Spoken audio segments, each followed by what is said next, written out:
The Ultimate Paradox by Thorp McClusky.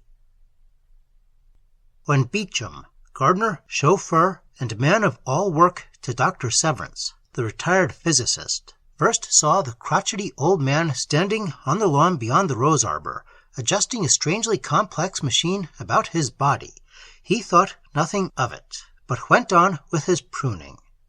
In the 30-odd years he had spent in Dr. Severance's employ, he had seen too many strange sights to become immediately interested in every new gadget which the old man toyed. Cursorily, he noticed that the thing was cumbersome, and that there were many tiny wires and belts connected about it, which bothered the master somewhat in the fastening. He noticed a flat metallic cabinet suspended down Dr. Severance's back, and a composition panel set with a chaos of small dials and switches hung across the aged man's chest.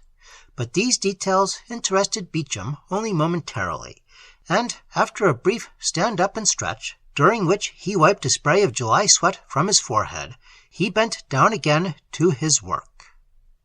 Nor did he look up when, 5 or 6 minutes later, the shadow first fell across him. The day had been, up to that moment, broilingly cloudless, and his first impression was that the sky was becoming overcast. Thinking that the shadow might be that of his employer, and without looking up, he said jovially, "I take it the day's fair enough for you, Dr. Severance, sir?" Silence, intense and unexpected, answered. Beecham, believing that, after all, it had been a cloud, and anxious for rain to freshen his parched gardens, looked up toward the sky and screamed stranglingly in mortal terror. Before him, in the acre or so of lawn that stretched up to the rear of the house, stood the embodiment of an insane dream, the figure of a man 1,000 feet tall. A mighty metal fabric the size of a battleship was on its back, and its chest was covered with monstrous mechanisms. The nap of its garments was like thickly woven hawsers. The thing's tremendous feet almost covered the lawn, and as Beecham watched, he saw the soles of the shoes spreading out in every direction, as fast as a man might walk. Beecham screamed again, and the sound was like the voice of nothing human. And while he watched, paralyzed with fear, the thing grew skyward. Suddenly, the nightmarish petrifaction left Beecham's legs, and, howling and frothing, he ran across the gardens toward the road. Other people were running from neighboring houses. Beecham saw them gesticulating and shouting. Some covered their faces with their hands, ostrich-like, cowering where they stood. Others ran aimlessly, stumbling and falling, getting up to run and stumble and fall again. The shadow was no longer falling on him. The sun shone again, glaringly hot.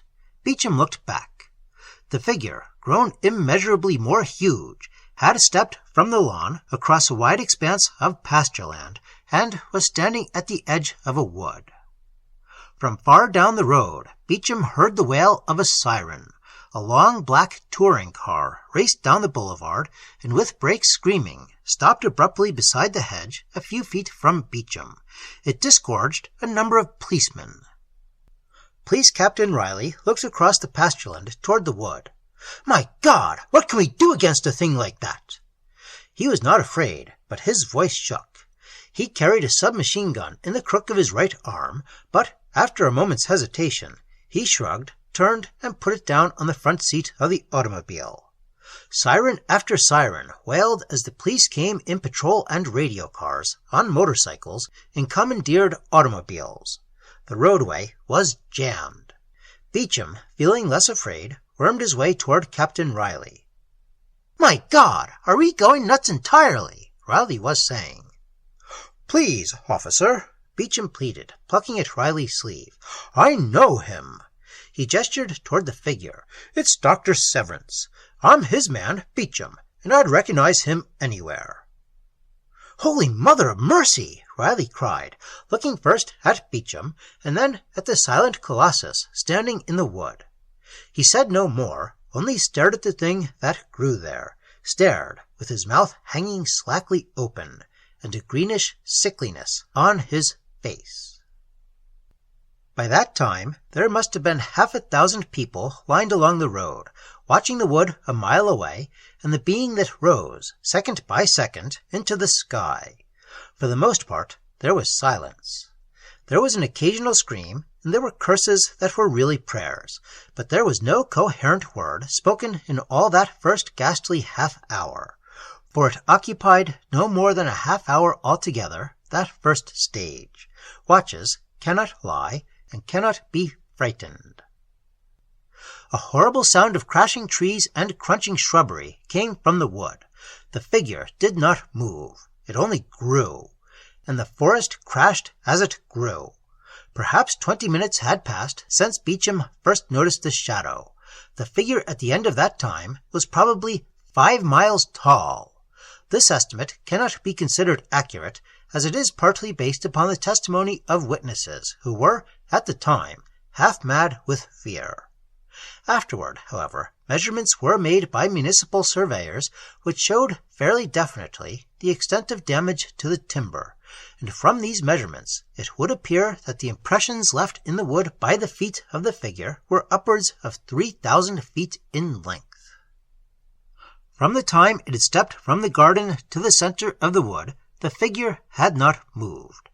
It stood as if anxious not to cause any more panic than would be unavoidable by reason of the fear occasioned by its gargantuan size. In fact, Captain Riley remembered later having remarked that it doesn't seem to want to squash anybody, does it? All at once, people noticed that the sounds from the forest had ceased. No one was able to recall exactly when they ceased. Rather, most people remembered that their attention was drawn from the rending of live wood to the more homely sounds about them.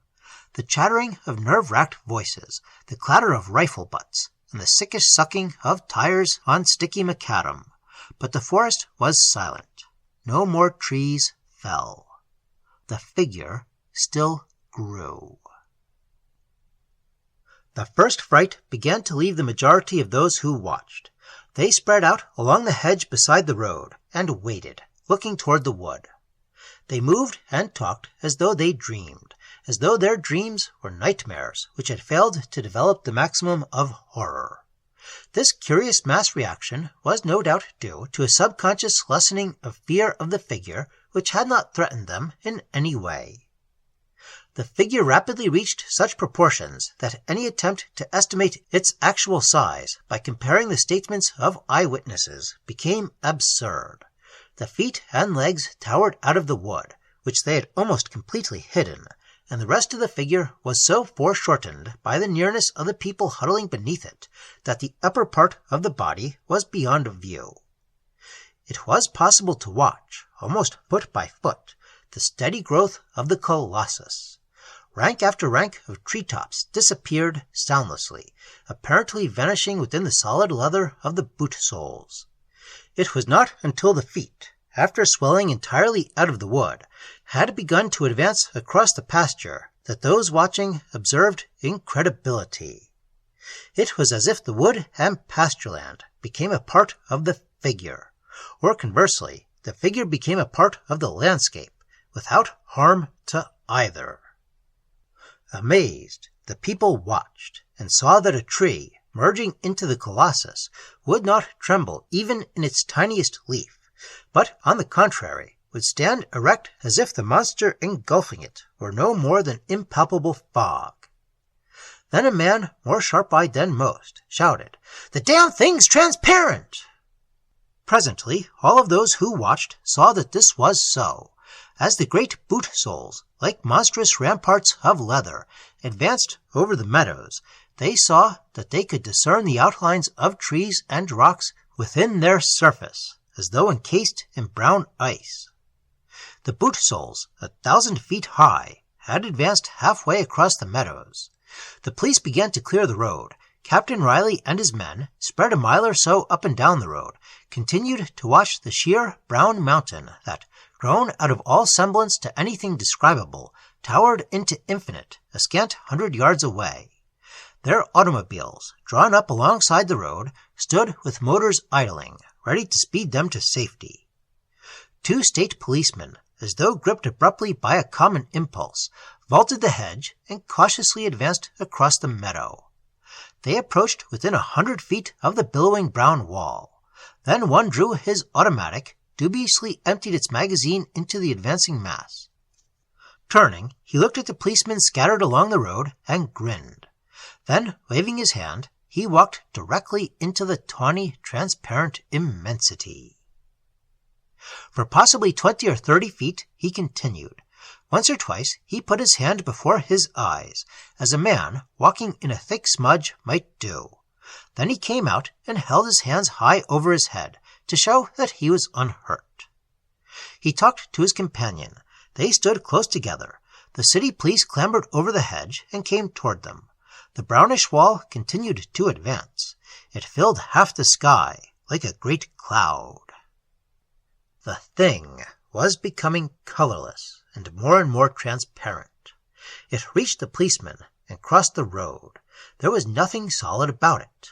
The men walked in it as they might walk in a dirty fine rain. It had become a faint brownishness that tinted faces, houses, trees, the sky, and the earth alike, but that had no reality to it.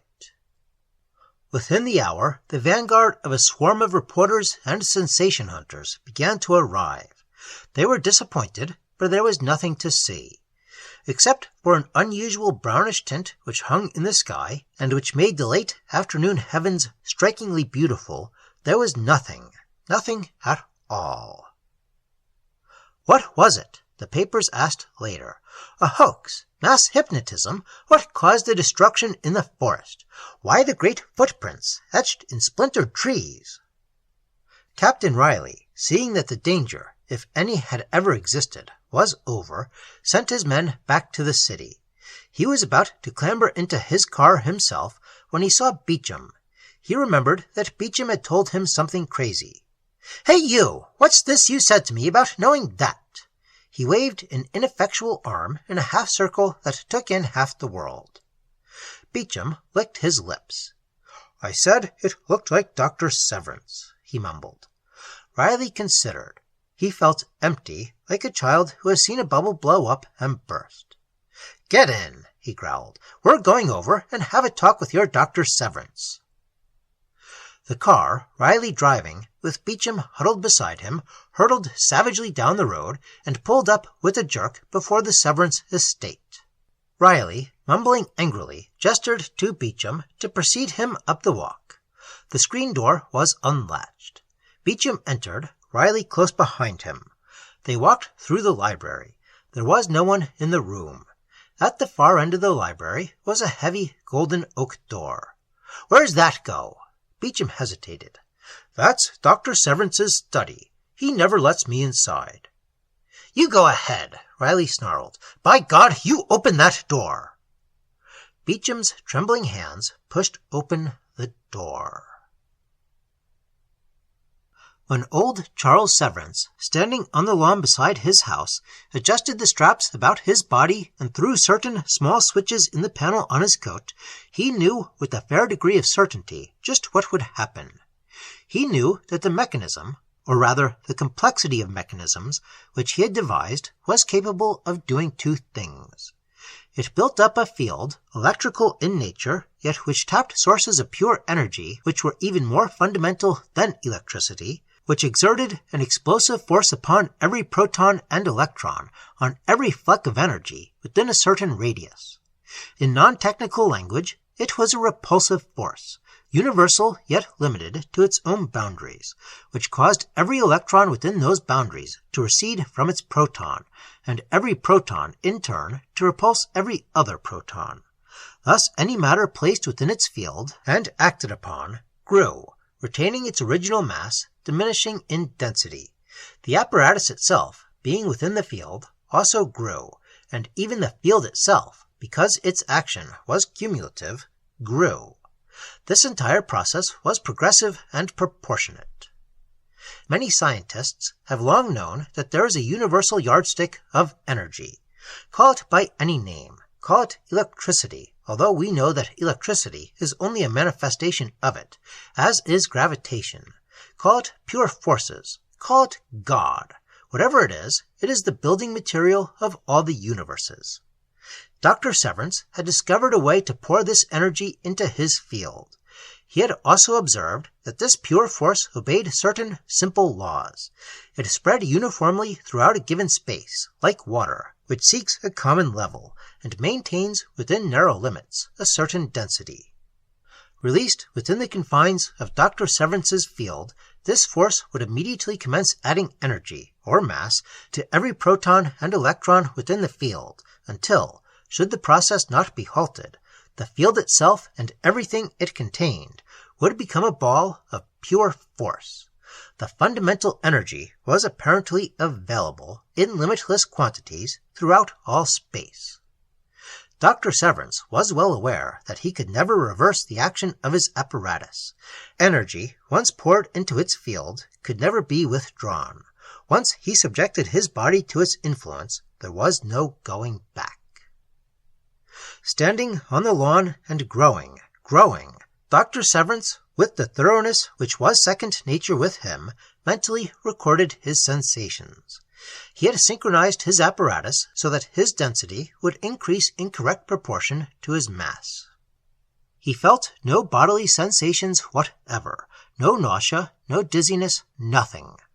Yet the ground sank away from him on all sides, the houses shrank to doll-like proportions, and the road before his house became a tiny black ribbon. He looked down. Tire traffic had stopped for a mile or more up and down the road, and one stumbling figure, seemingly an inch tall, in the greenish patch that was his garden, he knew to be Beecham. He smiled, but then, noticing that the lawn on which he stood was growing too small, he stepped into the wood.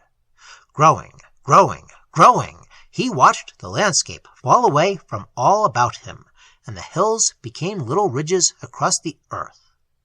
All at once he noticed that the trees were crumbling beneath his feet, and, afraid that he might unwittingly destroy property and human life, he hurriedly switched off the tremendous surge of pure force, which had, until that moment, kept his density constant. He did not know exactly what would happen. He might conceivably die, but it was better that he die than that the world be destroyed. He looked about. The horizon was sweeping away from him, and hills and mountains climbed into view. Beneath him, clouds billowed, and fragments of the earth were obscured. As the ocean of air above him grew thinner, the vault of heaven darkened and became purplish. The clouds beneath him were like the surface of a tumultuous sea, splashed with gold by the sunset. He noticed that he was becoming dizzy. The sky above him was almost black. He fumbled beneath his shoulder for the nozzle of the oxygen tube and fastened the mouthpiece across his face. The dizziness left him.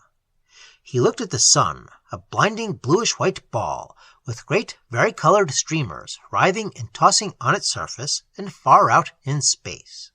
The sky had become completely black, and was spattered with millions of hard, unblinking stars of every color, each piercingly bright, each inconceivably remote. The earth beneath his feet had become a great ball. Along its eastern edge there lay a belt of purplish darkness. He noticed that he could no longer feel it, as something solid beneath him. He looked down once more, and saw that, like a great ball 100 feet in diameter, it was moving slowly away from him. Half of it was bright and shining, like aluminum, while the other half was a blackness against the stars. Across the edge of the earth, the moon appeared. He could see it move. Apparently, his time mode was becoming slower. Watching the moon, it seemed for only a few minutes, but he saw it come entirely within view. The earth had diminished to a ball the size of a house. The moon moved faster. Both the earth and the moon were moving away. They became a pretty little mechanism the size of a dinner plate. The moon, like a white cherry, encircling the earth in the time it takes to draw a breath. Presently, they were lost in the glare of the sun. He experienced no sensation of either cold or warmth. Apparently, a non-luminous body in free space could not radiate heat. He touched his hands together and felt the pulse beating in his wrists. Looking downward at his body, he he saw half of it bathed in bright sunlight, the other half outlined as in blackness across the stars. Almost within arm's reach, he noticed a ball the size of a small shot. It was vaguely reddish in color and spinning so rapidly that the surface markings upon it were blurred. It rushed toward him. He knew that it was the planet Mars, and, full of a vast curiosity, he watched it bury itself in his side. He turned his head, and in a second saw it emerge from the small of his back. He chuckled. Within minutes, the solar system swept by. Jupiter passed almost as close as did Mars, but seemed the size of a cherry stone, surrounded by whirling motes of light. Saturn, with her rings and galaxy of moons, he picked out against the blinding blanket of stars by her rapid progression across their motionless field. Uranus, Neptune, and Pluto he did not observe. The sun became only another large star amid the multitude. For a moment, before he lost sight of it in the swarm, he believed that he saw it surrounded by rushing circles of light which could only be the planets whirling about it, hundreds of times in each second. Presently, the very stars themselves were moving, at first slowly, and then with the speed of meteors. The little duster in which he found himself became disc-shaped, and then it was spinning, faster and faster. The individual stars had become indistinguishable, and he only saw them as clusters that, apparently, stretched on without end. A universe lay across his thumbnail. A multitude of universes spangled his body, and still there was no end to them. They merged into each other until even they were merely flecks of light surrounding him and extending onward into infinity. Then a strange thing happened. He noticed that the universes were no longer giving out light. Perhaps they had been slowly dimming for several moments, he was not sure, but nevertheless they had become lightless, while, paradoxically, it was becoming lighter all about. A faint, almost intangible glow was growing steadily all about him. The individual universes, even as lightless motes, impalpable as dust, were no longer distinguishable, but in their place he saw vague clusters that seemed to be inanimate matter. They were gigantic, and they filled his vision like gargantuan mountains. But, like the universes, they became swiftly smaller, and, as their size diminished, their outlines became more plain. At last, and beyond the possibility of doubt, he saw that he stood amid a cluster of huge rocks, apparently of pure quartz, that towered over his head. He felt no surprise, but only a tremendous exultation. He knew in that moment that he had successfully stepped upward a plane in the gigantic cosmic stairway, and that he was on another world. Those quartz-like rocks all about were, he knew, microscopic specks of sand. He stood in their midst and watched them diminish, and others like them came marching into his horizon. Gingerly, he turned on his universal force mechanism. He needed mass, the mass of 1 billion universes. And still he grew, until he approximated what he believed to be the height of a man. Then he turned off his mechanism. All about him stretched a wilderness of sand, a desert of limitless expanse, rolling away, lifeless, flat and heat-tortured, to the horizon. The sky overhead was a deep blackish blue, and no cloud broke the monotony of its vaulted arching. Halfway down the sky hung a dwarfish blue sun, crackling out the heyday of its youth like an electric flame. The sun was not old, but the planet was already old and dead, burned to death, most likely, he thought. Without doubt there was no place for him on this sun-baked world. He was already becoming faint from the heat.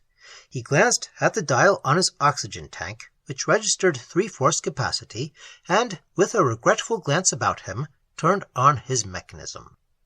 He had learned so pitifully little about this new universe into which he had cast himself. Able to step upward from universe to universe at will, able to encircle within the confines of his field an entire cosmos, yet his apparatus at rest, he became, on the surface of any world to which chance brought him, merely a halting, stumbling, defenseless old man. The sum total of the knowledge he had gathered about this world, this universe he was leaving, was negligible. He could not know if the desert in which he had stood covered the entire surface of the planet or was limited in extent. He could not tell if the blue sun blazed 50 million or a billion miles away. He watched the planet dwindle and vanish, the sun merge amid others that blanketed the black sky with unfamiliar constellations. He watched those constellations themselves fall together into puffs of light that merged into other puffs of light. And presently he felt himself developing into another space. All about him billowed a sea of intensely crimson light. He could not feel it because he was impalpable, and it flowed through him without harming him, as molten iron flows in a vacuum. He did not dare admit pure force within the atoms of his body until he definitely knew the nature of the substance surrounding him, and that it could not harm him. So, after a brief pause, he continued on, growing, growing, growing, while the crimson flow swirled about him and through him. Presently, he felt the red fire washing through and about his eyeballs, thinning above him, giving him the sensation a swimmer might experience while emerging with opened eyes from beneath the surface of water.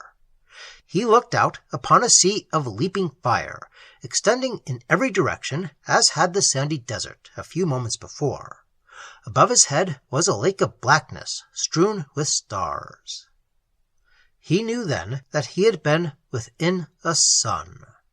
And so he went on, and that sun shrank within him until it became like a red orange lying within his chest, and the stars and universes moved toward him once more, and became little clouds of energy that passed within his body, and a new space opened about him once again. He saw that he was enveloped in a grayish fog, lying thick and dark about his feet and legs and up to his waist, but thinning to a dirty darkness about his head and shoulders. He could see no more than a few feet in any direction, and the sliminess in which he stood was agitated, now and again, as if by the passage of some form of life through it. Shuddering, he continued his growth until he stood in the grayness like a man in a limitless puddle. Mist swirled about his face, and he could barely see his shoe-tops. He allowed energy greater than that of the universe he had encompassed to flow into him, and watched the dirty slime stir momentarily beneath his feet as the atoms of his body pushed it aside. Then he stepped out briskly and aimlessly, eager to explore this strange world. He realized that he was in some form of bog, which, because of its shallowness, could not be very extensive. He was right, for he had scarcely walked 50 paces when the ground beneath him shelved upward very slightly, and he found himself waist-deep in a forest of lush, whitish, fern-like vegetation. He continued struggling onward through the luxuriant growth for another 100 yards, searching for an open space, but the ground, flat and featureless as a dinner plate, remained encumbered with the forest-like growth. He frequently heard the crashing of heavy bodies through the forest, and knew that this young, moisture-drenched planet thronged with life. At no previous time had he regretted his infirmities so much as now. Here, all about him, stretched a young world, rich in vegetation, rich in atmosphere, rich in animal life. He longed to walk beneath the pallid, gigantic vegetation, but he could not, for he already towered above it. To ensure his safety, he had increased his stature to an extent that prohibited adventure.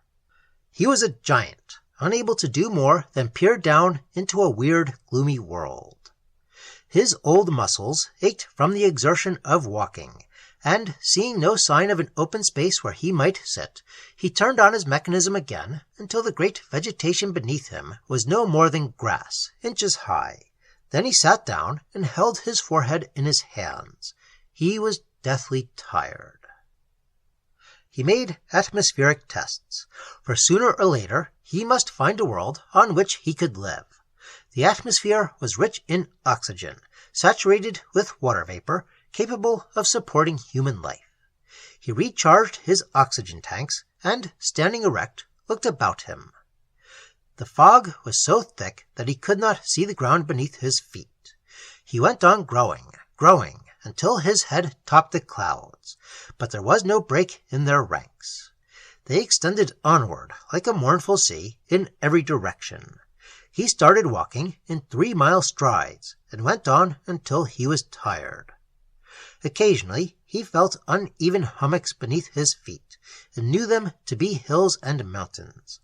Again he felt water sopping his boots and knew that he walked in rivers and lakes, but there was no end to the blanket of cloud. So again he looked into the heavens, at the great yellow sun warming this watery world, at the unfamiliar stars that would soon be atoms within his body, and slowly, tiredly, he sent himself onward into the infinite. While he grew, and while universes and yet other universes became pinpoints of light within him, he slept. When he awoke, it was to the same kaleidoscopic change he knew would be. Star clusters all about him leaped into view, diminished and vanished in puffs of light. He craned his head and read the dial of his oxygen tank. He had slept, although it was absurd to speak of time when everywhere except within his field time flowed like a mill race, possibly 20 hours. Within a short time he would have to replenish his oxygen or perish. Again the stars dimmed about him. The light from overhead strengthened. Once more he was surrounded by mountainous grains of sand, shrinking slowly away from him as he grew, and he knew that he was upon the surface of a world. Here he found air, water, pleasant fields, and gentle beasts, and he stayed on this planet many days. But because there was no life with which he could exchange ideas, he became very lonely, and presently he went on once more. Beyond time, beyond space, beyond all things except himself, he climbed the awful ladder he had built into infinity. The gray left his hair, and it was white. He lost count of the worlds he visited, and of the universes shrinking and growing before his eyes. He lost count of the times he slept, and of the food he ate, and of the things he saw. His life was a constant halting and going on. The prime motive in it was the oxygen tank, which he filled innumerable times. So years, as his body knew years, passed. He met and conversed with creatures more perfect than humans, and with creatures of intelligence more abased than devils. He saw holes in space made by suns so great that not even light could go forth from them. He saw living things without minds, more huge than Betelgeuse. He stood upon a great green planet so vast that, with pure force filling his field until he could barely lift an arm, he remained still so impalpable that he could walk through metals. He met a mighty philosopher on a tiny dying planet, who preferred to journey on with him. Together they constructed a hermetically sealed cabinet, which, philosopher and all, he could carry within his pocket. They went on, and they might well enough have gone on together until they died, but for a strange thing. Once again they saw the universes fading into lightless specks about them, and the brighter light flowing down from above. Once again the bits of inanimate matter became pebbles, and they stood in grass which towered above them like a great forest. The grass fell away from them as they grew, and they looked upon a green world into a blue, cloudless sky. They saw, halfway down the sky, a yellow sun, and they thought, "This world is good." The forest of grass fell to Dr. Severance's knees, and then to his ankles. Looking about him, he felt that this world reminded him strangely of the one he had left long ago. Then, a few yards away, he saw the house he had lived in on earth. There was no mistaking it. The warm brownish brick walls, the leaded windows, the sloping slate roof, the trellised walk leading to the garden, everything was there, as if he had only just stepped out of doors. Dazedly, he snapped off his mechanism. Another strange thing happened. Everything became black, as though he were blinded. He could still feel the earth beneath his feet, but he could see nothing. He tried to take a step and found that he could walk. Then, after he had taken a few steps, the sunlight burst upon his eyes again. Feeling slightly bewildered, he stumbled toward the house a few feet ahead. Mechanically, he tapped upon the glass window in the small cabinet in which the philosopher lived and watched that circular transparency begin to revolve as the philosopher hastened to come out and join him. Walking like one confronted by an incredibility, he entered the house and went into his study. Nothing was changed. Papers neatly piled beneath paperweights lay on his desk, and a warm midsummer's breeze came into the room from the garden. He sat down at his desk, pillowed his face upon his arms, and tried to think. He lost track of time, but long minutes, a half hour, hours passed. The philosopher waited. There was a commotion at the front of the house, voices and footsteps. Beecham came in, followed by a policeman. Nothing of a dramatic nature occurred. Dr. Severance looked up mildly and asked Beecham what he wanted, and who the gentleman was, and the utterly bewildered Beecham mumbled something, and Captain Riley, thinking that Beecham was a fool, mumbled something also, and both men left the room. But before they went out, they did not fail to notice the little metallic box on the table, with its circular window, and the many-legged, scaly thing that emerged from it and sat upon it, and watched them through black, bottomless eyes. And Beecham looked suspiciously at the curious harness on the floor just behind the desk, and remembered that it was very like the harness he had seen on the monstrous thing standing in the lawn earlier in the afternoon. In a very few days, the apparition in the skies was forgotten. Beecham, alone, wondered why, in an afternoon, Dr. Severance's hair had grown completely white. And in the laboratory, the two beings, the philosopher and Dr. Severance, studied and planned and wondered. They sought, among other things, to know what had become of the years during which they had wandered up the infinities. Dimly they sensed behind the paradox a simple law, and in the workings of that law, power. They built a curious globe, and on it they ruled innumerable circles, which they called by many various names, and on this globe time was a circle, and a certain energy was another, and they sought to prove that, as Dr. Severance had gone through all matter and through all energy, so had he progressed over all time, from the beginning to the ending of things, and that continuing along the great circle drawn about the curious globe, representing energy, it necessarily followed that, reaching the point on its length from which he had started, the same point on the time circle would be in juxtaposition. What was time? They knew that our stellar universe had come and gone, and come again, 1,000,000,000,000 times during each second they had lived on those other worlds. They sought to solve another truth, that in their bodies were all the universes, while yet they remained tiny motes upon one smaller planet circling a minor sun, that in the heavens were all things, and, too, in every speck of dust were all things, that were, and are, and ever shall be. Now the philosopher, who, despite his utter ugliness and loathsomeness, as judged by humans, was a great and noble soul, believed that with more experience might come a solution of the problems which evaded them. So it was that one evening Beecham, knocking at the study door and failing to receive an answer, went in and found no one there. The strange harness was gone, and, although Beecham did not know it, another like it. Beecham, looking in the corner, observed the curious box in which he had seen the philosopher. As yet uncertain whether to call in the police, he picked it up idly, and caught himself wishing, with regret, that he had had a better look that day at the creature the master picked up in the garden.